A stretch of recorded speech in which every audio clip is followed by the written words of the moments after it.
Hey everyone!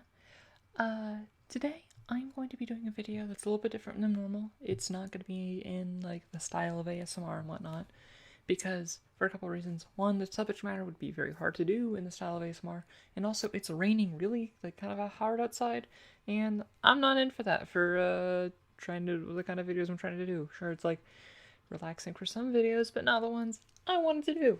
So, hi, I'm Lily. This is my normal voice, and I'm not doing ASMR. Hi. Um, yeah, so today, I'm doing another series of my D&D Basics series, but this one is about voices. And as I've had questions from both players I've had in the past, as well as a few questions on channels like how do you handle voices and character voice? Um, and yeah, so this video is going to be both for DMs and players. Like my D&D Basics series has mostly been targeted towards players. I'm gonna actually have a dungeon mastering basic series later on, but this is towards players. But the thing with voices is you'll listen to like especially like a lot of like podcasts and things where you have like professional actors and stuff playing D&D and or getting into it, and don't compare yourself to that. Voices and such are kind of something that like really they add some layer of depth, but they're not necessary. And also, I want to talk about one thing that's like the difference between voice, as in, why, hello, I'm just a humble peasant boy, and voice, as in the kind of like writing version of meaning of voice, which is talking about the actual like diction and mannerisms in which you speak. And both of those are important when you're trying to find a voice for your character. So as a player, when you're trying to find a voice for your character, typically it's beneficial in a couple ways. One, it helps you get into the mindset of your character, if you have like a specific voice, as well as it helps differentiate when you're talking in character from out of character. Like there's a difference between, oh hello barkeep, I wish to purchase one of your finest ales. And talking like being like, hey guys, I think this barkeep's about to murder us. He's looking at me weird. So it helps have that differentiation that hello, yes, this is Sir Puffington Ardus the Third, High Paladin of Pelor. As opposed to, hey, I'm Lily, your local nerd who's really awkward and really lonely and single. Someone date me. But yeah. So words that mean things. Yes. So it helps you differentiate that. But if there's a few things that you want to keep in mind for your character is one, do a voice that is easy for you to do. Don't go all out every time you want to just speak in character, because then it will lead to a situation where you don't want to speak in character. Like don't do something that's like a stretch for you. Do something that's like different from your normal voice, but is still within an easy range of stuff. So like I don't know, I've been doing this for a while, so things like this is actually not that hard for me. But I mean, if you're new to DMing, like or D&D, it might be a little bit more difficult, and you might want to do that. You might just want to be like, instead of just like this, be like, well, yes, I am Sir whatever the hell I just said. Um, I am the noble cleric of Pelor. And that's easier than I'm just like, I softened my voice, I lowered it, and that's what I'm doing. That's how I'm gonna play this character. Um, the thing is that if your voice is like too much effort, it has two problems. One, you will be less encouraged to speak in character, which I don't know. At least for my kind of campaigns, like speaking in character is very important. You want to interact with the other people, you want to interact with NPCs and whatnot. So having that in character voice is super important. And wanting to be in that voice is important. Not feeling like it's a struggle to go into that place. As well as just like it can wear down on your throat, especially if you're doing like sessions that are more than 4 hours, which I know with my in-person sessions often end up being. and things like that, and it can really mess your voice the next morning. That's something more I find I happen as a DM, where this is just important. It says where DMing itself can wear out your voice, and well, I'm not talking about DM voices right now. There is something to be said about going all in on your voices and just like destroying your voice, and that's not something that's great. And honestly, when I'm before I know I'm going into a DM session, even though I'm like practice and make sure that I'm not overdoing it, even just the amount you're talking as a DM, I usually spend the day leading up to it on like semi-vocal rest, which is where it's just like I don't talk very much. I don't do much at all in terms of with my voice. You see it more often for like people in theater and singing and whatnot, but you don't have to go in the full on do not speak anything. But in general, just for D&D and this sort of stuff, don't overdo it. Stay hydrated. Having a drink is very nice. As always, I got my tea. It's not just a prop in my videos. I do drink just a ton of tea. It's very good, honestly, for D&D because it's nice and soothing for your throat, especially when you get like a fruity tea or something like that. Black teas have mixed results depending on the person. I find them nice, but that's just me. But just have something, or just water, or something that's nice. That's something that isn't like carbonated stuff isn't great for your voice. So avoid those. But as well as like milk. But I don't drink milk, so yeah. So take care of your voice. So other things you can do to help like find like a place for your voice to be is think about who your character is. And think about your personality traits and think tie that in. Like if you're very like forthcoming and outgoing, like very whatchamacallit, gregarious and whatnot, you'll probably be a lot more open and like probably louder. But be careful, don't talk over other people. Just that's just common courtesy stuff. But as well as if you're more shy and reserved, you're probably gonna be more inward. This is another thing where you can look at your stats to see how you might affect your voice. Or someone where like with like high charisma, probably is like fairly well spoken and like very pleasant to listen to and smooth and whatnot. Whereas a person with low charisma, like that could be played different ways. You could be just very shy and reserved and like I don't really want to talk to anyone. I'm sorry, please. I don't. It's okay. Or you could just be the obnoxious person who just talks too much and is really bad at it. So he's like, I know what you need to know. I think, just saying, I think I really like you, and yeah. So, okay, that turned out really bad. I don't know what the fuck I was doing. It's also not an ASMR video. What the fuck? I'm gonna just swear whatever I want. I'm usually like really bad about swearing during my I'm usually pretty good about it, but oh well. Yeah. So charisma, basically, there's different ways to play your low charisma, whereas high charisma will usually be pretty well, pretty like neutral. It can be anywhere from neutral to very suave if you can like pull that off. Because charisma is more than just like how you speak and whatnot, because like charisma also appears like is linked to like physical appearance and like your persuadability and whatnot. So it doesn't actually have to come out of things, but it's probably not probable that someone who is with high charisma is probably not loud and obnoxious or really reserved and doesn't want to speak to anyone. You're probably not at those extremes, but you could be towards one of those extremes. And your intelligence score can like maybe determine what kind of diction you use. So if you have like a 3 intelligence character, you're probably not using the most complex of words.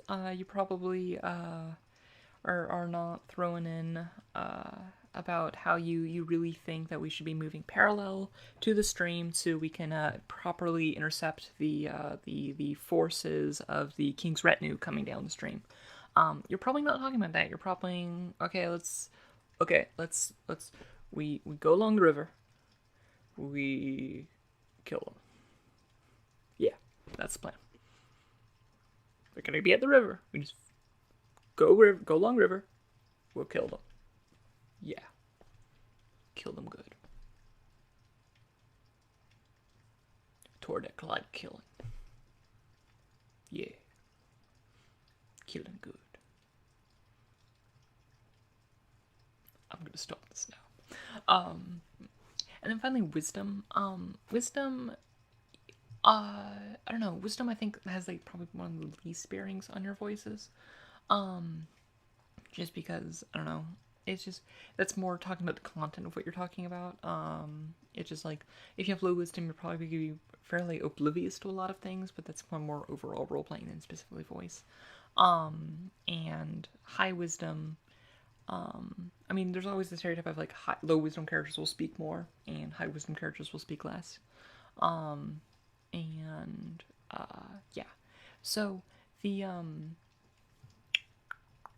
so the main thing is just kind of like figure out what your character is. Like, there's lots of different techniques you can do, to like just differentiate your voice. One thing is you can talk faster. I'm like, I am going to be doing this. I am the Larry Quickfix, the rogue from the Southern Dells, and I am going to steal all your gold now, aren't you? Doesn't that suck? Yeah, no, that really sucks. You got just taken out by Larry, the halfling rogue. Yeah. But I mean, alternatively, you can also just like slow it down, just being like, yes. Peace be with you, child. All walk in Corlon's light together. Yes. Although be careful when using this, because your other party members might get annoyed that it takes you forever to speak about anything. But that is the way of Corlon. Simple, slow, graceful.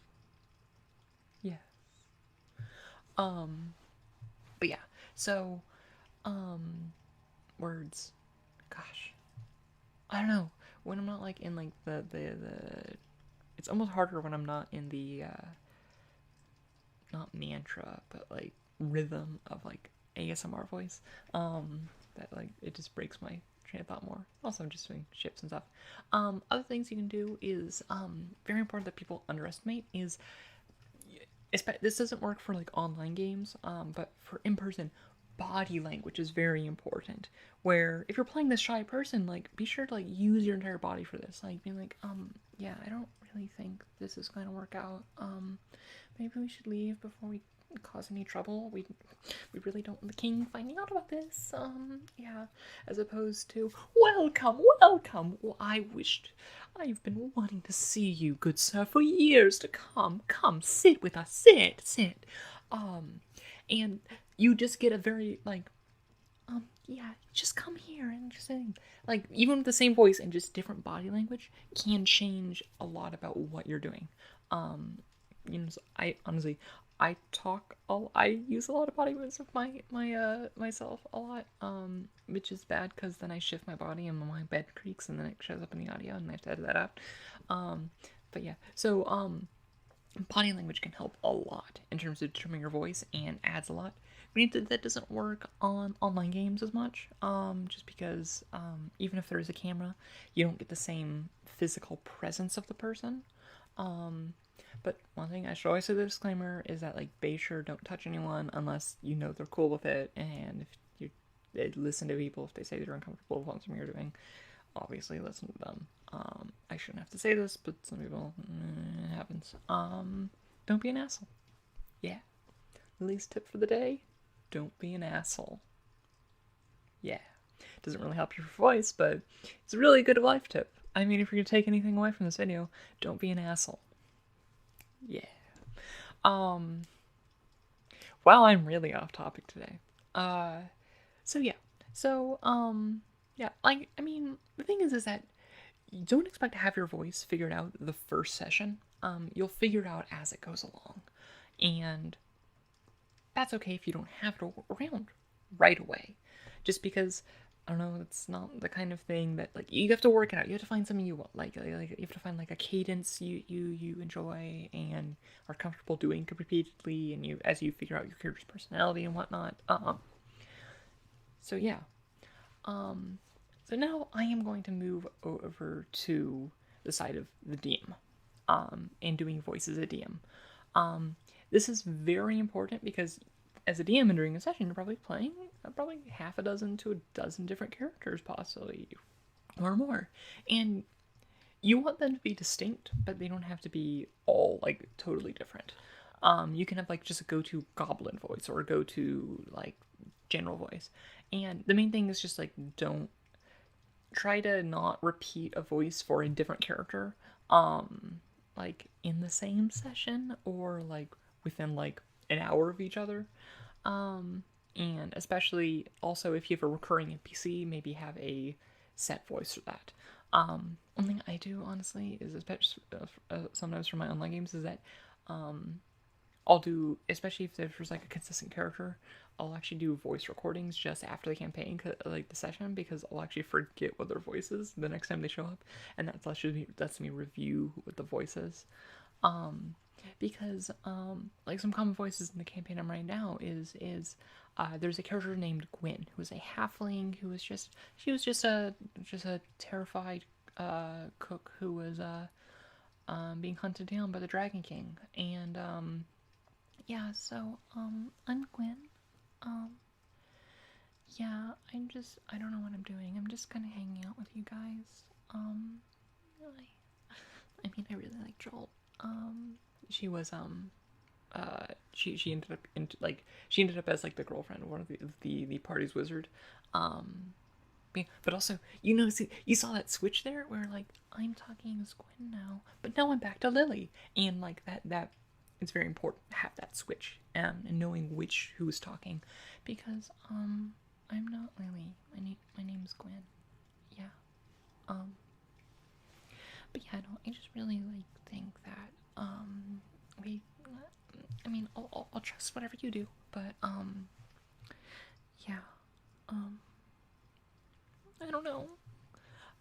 But the character, the players always know that when I drop into that voice, that is Gwen. I'm not, if I have like another like shy, like small person, I'm not going to use the same voice, just because it would be confusing. They think that's Gwen. I've actually had accidentally like fallen into that voice at some point, and they thought I was like, wait, is that Gwen? And I was like, wait, no, it doesn't Gwen. So be careful not, especially for key characters, don't repeat their voice. Um, Once again, also, I just want to reiterate, body language really helps with reiterating voices, and things like that.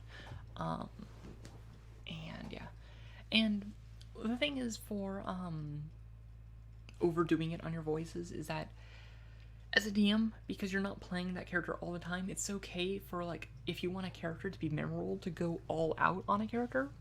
Like I had one who was the court wizard of the king of what the hell was its name?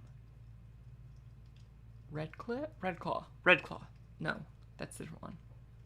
He was a king. He is the court wizards of the king. He was Grand Vizier Mule. And welcome, good travelers. I am Grand Master Mule, and I wish to welcome all of you to my humble abode. Now, I know, don't get excited, all excited. You get to meet the Grand Master Mule, myself. Oh, but you'll all get your time, and when you leave, please be sure to pick up a gift basket. It does contain an autographed picture of myself, Grandmaster Mule, the greatest, most powerful wizard you will ever meet in your lifetimes. Oh, this is the greatest day of your life. Oh. Yeah, but it's a very all-out voice to do, and it's hard to do, and I'm pretty sure I just peaked my audio a few times, so I gotta go fix that later. But it's very memorable voice. Could I do that all session? Would I want that to be a player voice? Hell no. But it's an exciting character to do, and it's fun. And it's exciting. So, yeah. So, uh, other important like good like little tricks you can do with voices is if you're well in person you have body language. Um, Granted, I think I prefer to have body language than this trick, but is for things like goblins and whatnot. If you're online and because it looks weird if you're doing this in person, but the simple trick of just pinching the bridge of your nose, and I can sound like this. Oh yes, yes. You scum! Give us all your gold. We are coming now to you. Yes, wow. Um, but also remember that pinching your bridge of your nose will produce a different sound from pinching your nose like this all the way down. Either one will give you like a really like nasally sound to it. It looks weird if you do in person and kind of ruins it, but if you want the goblin guard to the goblin encampment to have a distinct voice that doesn't require any effort to do, you can just do this. Yeah. So, other typical things to do, like, if you want to make a voice sound more, masculine, you want to, it's changing your voices from being masculine to feminine, is a very complex topic, but, the thing to do when you're making your voice more masculine, is to actually, it's not just lowering your voice, but it's also flattening your voice, where it's like, where female voice patterns actually have more variation in them. Like you heard me, just like I said, variation. Whereas I might say variation. Like I'm just gonna talk in this low register. That's like not strictly monotone, but it's closer to monotone than what otherwise you might see. Yeah. So honestly, if you want to do just like a pretty straightforward, can't go any. This is as low as I can go. Okay, I'm kind of small. Yeah. Uh, but it's not just pitch. It's the amount that you're varying your voice every time. Just like let your gut sit there and just talk. Just be lazy. Yeah. I'm a tough guy. Yeah. You want to hire me? Jorgo the fist. I'll punch something for you. Yeah. Whereas like if you want to accentuate a nice female voice, don't just go up because you couldn't just go you can flatten your voice and just go higher up a volume, being like, well yes, I do believe you should do that. Yes, I think so indeed.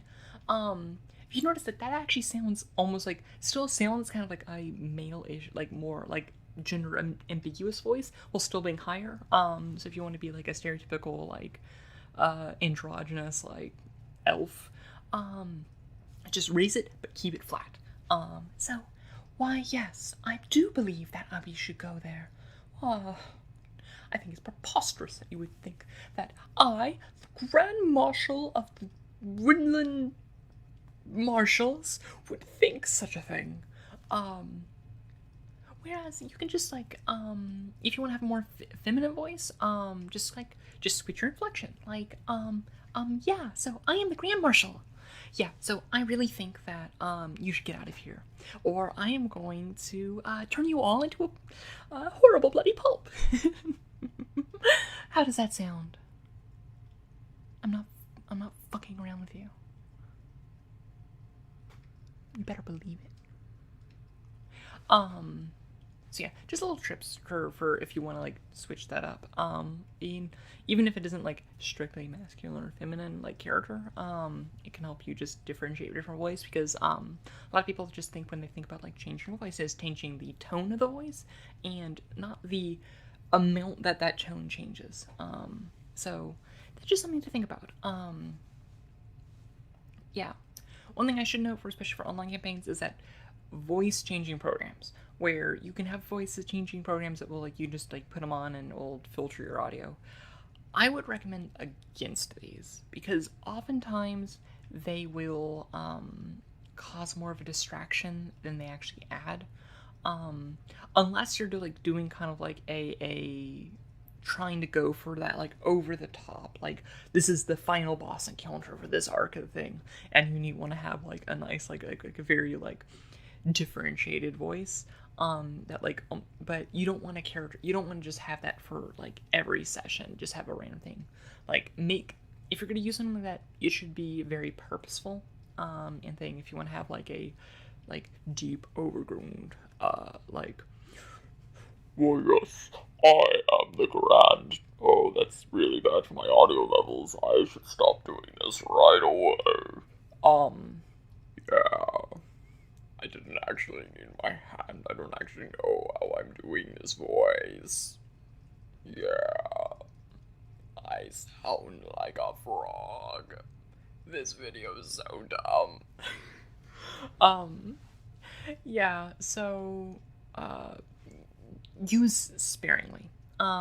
In like sci-fi campaigns for like Shadowrun and stuff, you might actually, I could see use of them for if you want to like apply like, I don't know, like a radio filter or kind of like those like communication filters over to your voice.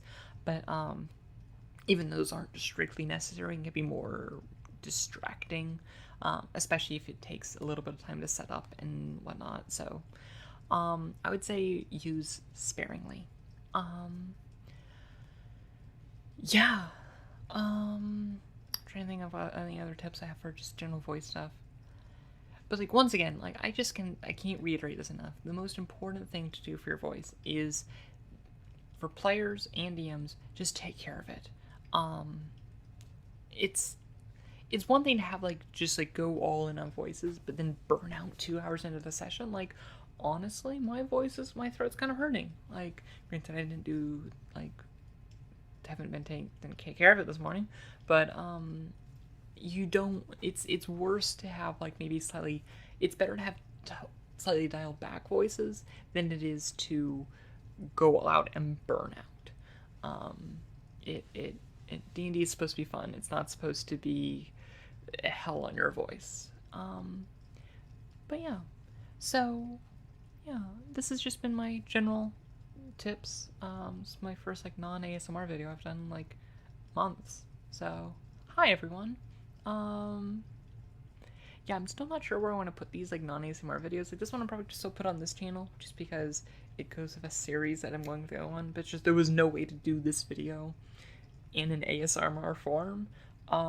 Just because it's like, yeah, so we're gonna be talking about voices. And now I'm going to be giving you an example. That's probably not the best thing in the world. Yeah. So, but I don't know what I'm doing. This thing about doing some non-ASMR videos on my other channel, Lily Haran, and just kind of sticking Lily Haran ASMR to this channel and like sticking that to just like the ASMR side of things. But I have not figured that out yet. So, yeah. Well, thank you for listening to this video, and I will talk to y'all later. If you have, like, as always, if you have any other like topics you want me to cover for D&D Basics, let me know. And I'll do a video on it. I am beginning to start planning out the beginning of my DMing basics. And I don't know if I want to do those concurrently, because I might just actually make like D&D Basics being an ongoing series when I think of like new topic matter instead of just being like a self-contained thing. But yeah, so I might be starting DMing Basics kind of soon, but I do not know yet. Yeah, so yeah, well, thanks for listening, and I will see you around. Good night. I would say sweet dreams, but you're probably not listening to this to help fall asleep. Probably, definitely not. So I'm going to assume have fun staying up and browsing Reddit for 3 more hours, and then passing out of exhaustion and feeling bad about because you have work in the morning. Yeah, I know what you're about. I've been there. I'll probably be there tonight. I was there last night. Yeah. Irresponsibility with sleep schedules. Okay, goodbye.